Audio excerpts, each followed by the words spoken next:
This is hope this headband can save my awful hair. Better. Is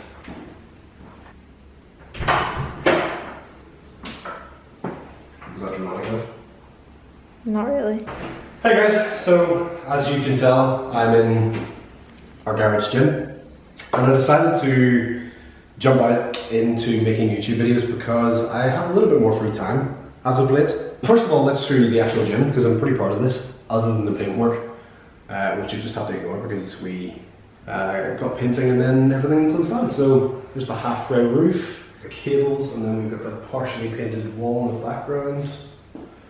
So, to give you guys an idea of what we've got, so floors from Primal Strength, I got the cables from Primal Strength, I got the bike and the rig from Blackbox, a company here in Belfast, and that came with the barbell and then all the plates as well, and obviously the box, it says it right there. So I've pretty much got all the equipment that I need, and actually this is kind of cool, so spin around, show the mirror. So this is actually a sliding door. We've got the speaker right here, which is an old soundbar from the old TV. Today's session is going to be focusing primarily on legs, chest and back, so the big kind of the main muscles. I'm going to start with some stiff leg deadlifts because I've been actually really enjoying those, and I think there's some little pieces of information that I can share with you guys that could potentially massively help with your progression and gains. So first of all, I need to warm up. Warming up is very important.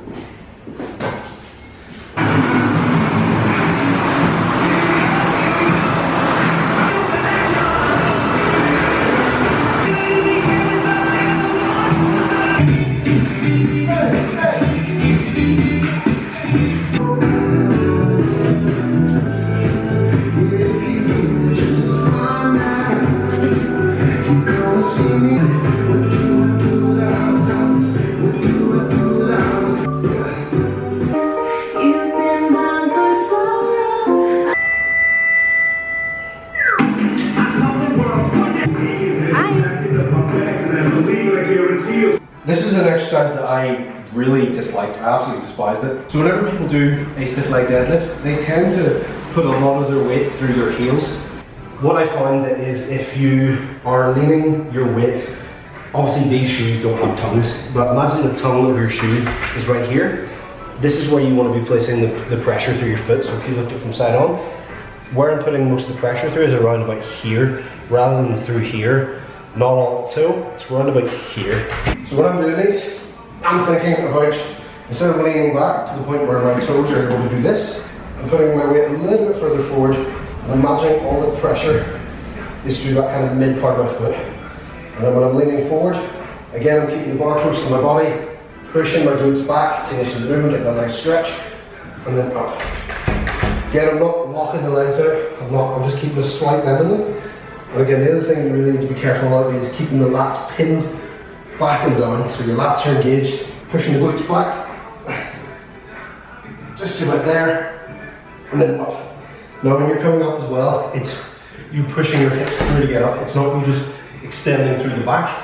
It's almost like your glutes are pushing through, almost turning into like a glute bridge. So I've been doing that recently with these, and I love them. So I'm going to put some more weight on it, and I'm in for 8 reps, so let's see what I can do.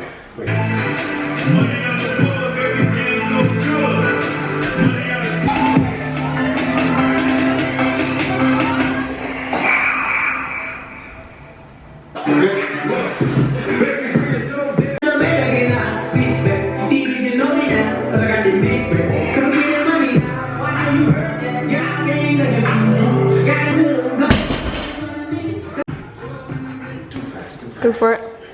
So these are figure 8 straps. You probably guess where they get their name. So a lot of people ask me, should I use straps? Do I need to use straps? 2 seconds. You know, should I strengthen my grip? Blah blah blah blah blah. Now, if your primary focus is to strengthen your grip, then you shouldn't be using these. If you're a strongman or powerlifter or anything like that, you should be working on your grip strength. However, if you're like me and 95% of the rest of the gym goer population, your primary focus is not improving your grip strength. It's trying to target the muscle you're trying to hit. So for instance, in this movement, the stiff leg deadlift, I am not trying to improve my grip strength. I am trying to hit my posterior chain, hamstrings, glutes, calves, lower back. Now, in order for me to do that effectively, I need to assist my grip, because after a couple of reps, I start feeling it in my hamstrings and I start feeling my grip. Now this is exactly where these come in handy, because it allows me to then go past what I'm usually capable of doing, and essentially it kind of stops the wrists from being the block to my progress. So I'm going to show you how these work. So you put one around like this goes around the bar, this goes around here, and essentially that's now acting as my grip, and that allows me to continue working. I just get my watch. This is the most annoying thing when you've got a watch on or a tracker or anything like that. It gets in the way. I would highly advise taking those off, because I accidentally called the emergency services once whenever I was squatting because of the function on the Apple Watch. So yeah, wouldn't do that. So now this is essentially helping me go past my limitations of my grip and allowing me to extend my sets and essentially achieve my primary goal, which is working my posterior chain. So yeah, well, you just checking it's alright? Gym manager. Gym manager, just checking everything's up to code. Ollie. Move out of the way, please. Yes. So this is a really common topic that I get asked about a lot as well. This is basically what these videos are going to be about. It's kind of like a way for me to explain all the answers to all the questions I get, and all the interrupting them all the time. Shh, Ollie. So, no? Okay. So, a lot of people think that in order to progress, you need to constantly be adding weight. The idea of progressive overload, which I can explain in more detail in another video. However, this is something that is massively overlooked when it comes to increasing the intensity without having to increase the weight that you're using. Now, a lot of people are, at the moment of this video, stuck at home doing bodyweight workouts, and they think that in order to keep progressing, they have to do more and more and more reps. That isn't necessarily the case. Let's take this incline bench press. This is 70 kilos on the incline bench press. Now, normal tempo, okay? That's normal tempo, easy enough for 70 kilos. However, I'm now taking a 4-second negative, pausing for 1 second at the bottom, and then driving up through the concentric. So it's 4, 3, 2, 1, 1, up.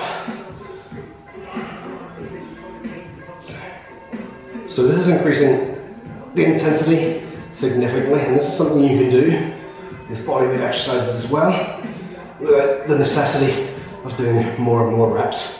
So just by slowing down this eccentric, which is where you're going to build the most amount of muscle tissue. This portion here, the eccentric, or the negative, is where you cause the most stress to the muscle, which is what you want. So doing this nice and slowly puts the muscle under more stress. There's 6 reps already, and my chest is feeling it. Aim for 8, this is the last one.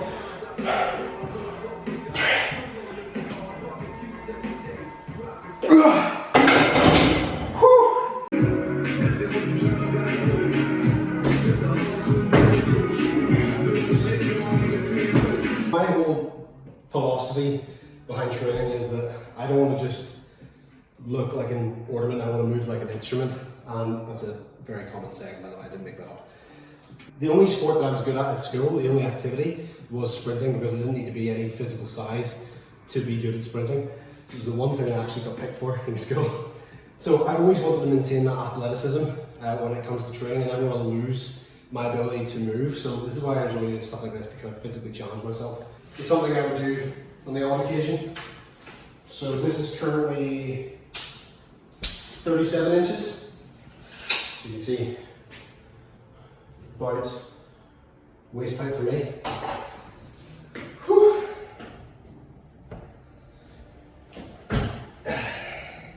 It's comfortable. Should we go up? Yep, go for it.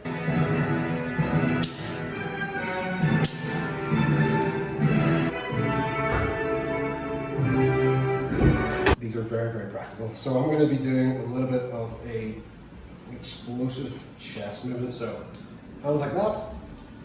It's going to go across the back like that. Okay? And then I'm going to go into do some normal push-ups. Now I'm going to show you the difference between this and a normal push-up. So this is explosive push-ups. So the band is already trying to pull me down. Now look at my body position, it's not like this. It's not nice up high. Lats you can gauge straight line from my spine to my heels. Or from my head to my heels. So it's down slow. Up. Down slow. Up. Woo! No. There's nothing else to say, that was just really difficult. Very, very common mistake when it comes to doing push-ups, when it comes to doing a lot of upper body movements in general, is where should my scapula be? The scapula is essentially your shoulder blades, and it's the key to performing every exercise either efficiently or inefficiently. Now, I'm going to demonstrate what most people do when they do a push-up and they lack the scapular control. So pay attention to my upper back, my traps, watch them. So this is the incorrect way. You see a lot of people doing it. They come down, their traps are very, very activated, elbows are lifted, okay? And they push up like this. Now you can see a lot going on in my upper back there, okay? So the correct way of doing this is, it's called packing your scapula. And what you're trying to do is imagine your shoulder blades are up here. You're trying to put your shoulder blades in your back pockets, okay? So this is the difference. I'm going to show you what it looks like incorrect and I'll do it correctly. So when you're setting up, incorrect, put them in your back pocket, okay? It's engaging your lats. And then you're coming down, you're thinking you're engaging your lats the entire way down, and then push, okay? So I'm going to do two correctly and then one incorrectly so you see the difference. So correct, correct, incorrect. Pack them, squeeze.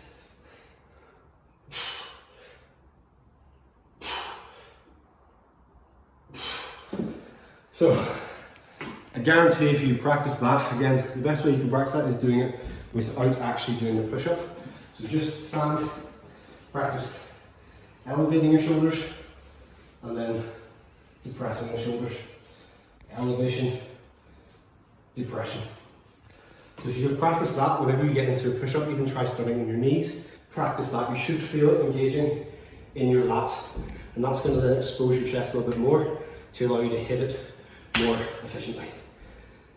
Finger guns. No, that was a good session. It was a bit mixed up a little bit. I have been making up my sessions of late. I'm going to actually program my own sessions probably this weekend because